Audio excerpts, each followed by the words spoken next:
पंचायत मंत्री देवेंद्र बबली भी जुड़ चुके हैं। अनिल मोर उनके साथ मौजूद है। ग्रामीण क्षेत्र के लिए क्या कुछ रहेगा, क्या उम्मीद है उनको? ओवर टू यू अनिल इस सवाल के साथ। बिल्कुल, देखिए बजट से पहले तमाम मंत्रियों की बजट से क्या उम्मीदें हम लगातार दिखा रहे हैं। पंचायत मंत्री देवेंद्र बबली साहब जॉगिंग कर रहे थे, उनसे बात करेंगे कि बजट से क्या उम्मीदें हैं। मंत्री जी, आप जॉगिंग कर रहे हैं, बड़ा पसीना निकाल रहे हैं, बजट में आप लोग प्रदेश की जनता का पसीना निकाल रहे हैं, कुछ राहत भी प्रदेश की जनता को देंगे? पूरे हरियाणा प्रदेश के हर वर्ग का ध्यान रखते हुए और सबको सुविधाएं मिले, हर क्षेत्र का ध्यान रखते हुए ऐसा बजट हमारी सरकार देने का काम करेगी जो प्रदेश को प्रगति के पथ पर आगे ले जाने का काम करेगा। आपके महकमों की बात करते हैं, ग्रामीण विकास की, क्योंकि अगर हरियाणा की बात करें, हरियाणा की जो बड़ी आबादी है गाँव में रहती है, ग्रामीण विकास मंत्री होने के नाते आपकी उम्मीद क्या है सीएम साहब से? क्योंकि वित्त मंत्री वही है, उन्होंने बजट पेश करना है, आप क्या उम्मीद करते हैं? देखिए, माननीय मुख्यमंत्री जी ने परी बजट चर्चा में, चाहे हमारे विधायक साथी थे, हमारे जिला परिषद के जो चुने नए प्रतिनिधि थे, चाहे हम सब मंत्री में जो मंत्री साथी थे, सबसे फीडबैक लिया गया था और अपने अपने विभाग का फीडबैक सभी मंत्रियों ने भी दिया था और पूरे प्रदेश में जो हमारे विधायक साथी हैं उन्होंने भी अपनी तरफ से फीडबैक और सुझाव देने का काम किया था। जो सुझाव प्रदेश हित के लिए थे, काफ़ी ऐसे सुझाव थे जो माननीय मुख्यमंत्री जी ने इस बजट में डालने का काम किया।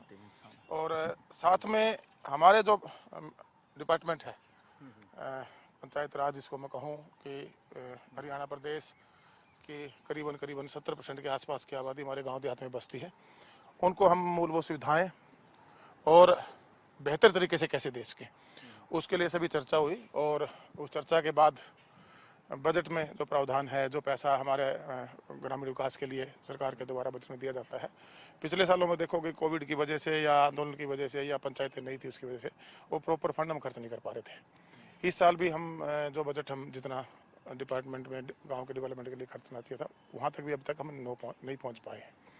क्योंकि और आपने बजट फंड की बात करी, जो पिछला फंड था वही नहीं इस्तेमाल हो पाया, क्योंकि पंचायतें भी काफ़ी समय से भंग पड़ी थी, काफ़ी लेट चुनाव हुए। इस बार जो पंचायतें बनी हैं, पहले ही ऑलरेडी पंगा चल रहा है, सरपंच कह रहे हैं कि जो आप लोगों की टेंडरिंग की पॉलिसी ये ठीक नहीं है। इन सब को देखते हुए गाँव का विकास कैसे होगा? तो गाँव का विकास होगा और गाँव का विकास पूरी गुणवत्ता के साथ होगा। और गांव का विकास जो पहले की सरकारों में नहीं, ये मैं नहीं कहता कि काम नहीं हुए, लेकिन काम हुए, सिर्फ और सिर्फ गली नाली और चौपालों तक के हुए, उसको आगे बढ़ाने का काम हमारी सरकार ने किया। मैं बार बार आप लोगों के माध्यम से बता भी चुका हूँ। हमने बहुत से ऐसे जो शहरीकरण की हम बात करते थे, वो शहरीकरण की सुविधाएं आज गाँव तक ले जाने का हमने काम किया। शहरीकरण आपसे ज़्यादा किसी को नहीं पता होगा, क्योंकि आप गांव में रहे हैं, गांव में पैदा हुए हैं, गुरुग्राम जैसे मेट्रो सिटी में आप रहते हैं, बिजनेस भी करते हैं, बड़े बिजनेसमैन भी है। तो एक गांव की क्या समस्याएं हैं वो भी आपने अच्छे से देख रखी है, शहर कितने एडवांस हो सकते हैं वो भी आपने देख रखे हैं। देखिएगा, जो हम गांव के अंदर पहले, जहाँ तक मेरा खुद का जन्म गांव में हुआ, मेरा पालन पोषण गांव में हुआ, उसके बाद मैं मेट्रो सिटी की तरफ भी बढ़ा हूँ। आज जो मेट्रो सिटी की सुविधाएं, तो मैंने ये तो नहीं कह सकता कि 100% हम गाँव में ले जाएंगे, लेकिन जो हमारे छोटे कस्बे हैं, जैसे मैं टोहाना शहर की बात करूँ, टोहाना शहर की जो सुविधाएं हैं वो हम गाँव तक ले जाने में अब आने वाले समय में कामयाब होने की तरफ हमने कदम बढ़ा दिए हैं। जो पहले गली नाली और चौपाल तक मेरे गाँव का एक डेवलपमेंट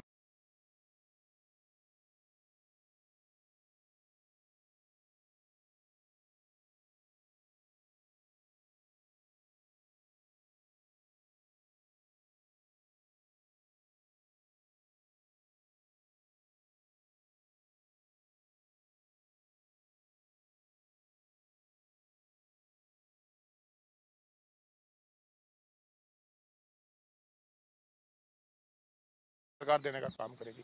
इसी प्रकार महिला संस्कृति भवन है, गरे वाटर वेस्ट मैनेजमेंट की में जो जोड़ों से हमारे गांव के बहुत हालत ख़राब है। करीबन हमने 3450 के आसपास टारगेट लिया है और उसमें से अभी अपने क्वेश्चन भी लगा था। इसमें हमारा पंचायत विभाग और इरीगेशन और काडा, ये 3-4 विभागों का ज्वाइंट कोऑर्डिनेशन के साथ ये काम हो रहा है।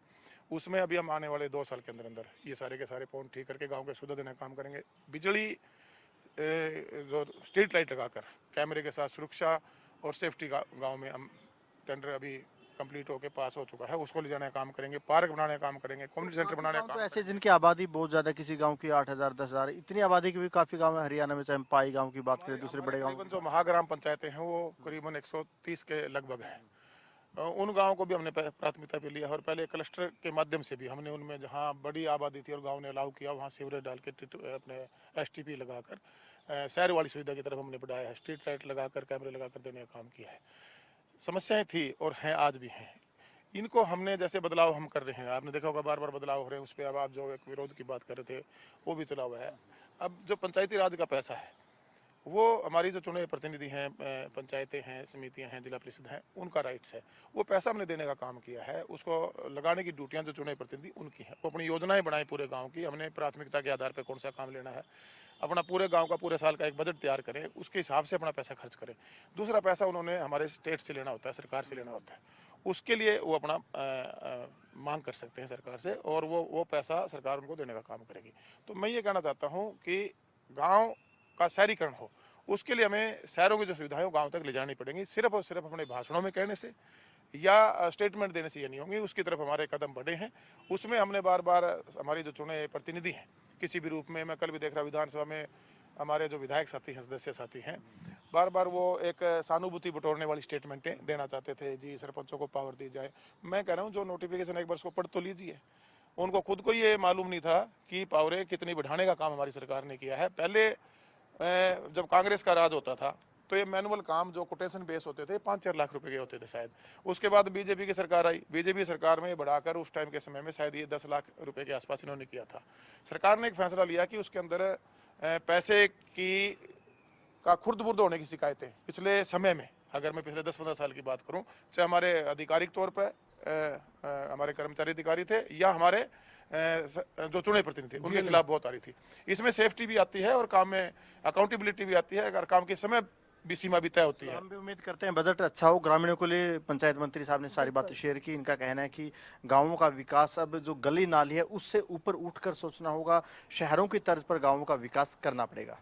बिल्कुल अनिल, कुल मिलाकर कह सकते हैं कि पंचायतों को भी अच्छी खासी उम्मीद है और इधर देखिए पंचायतों की तरफ से कई तरह की उम्मीदें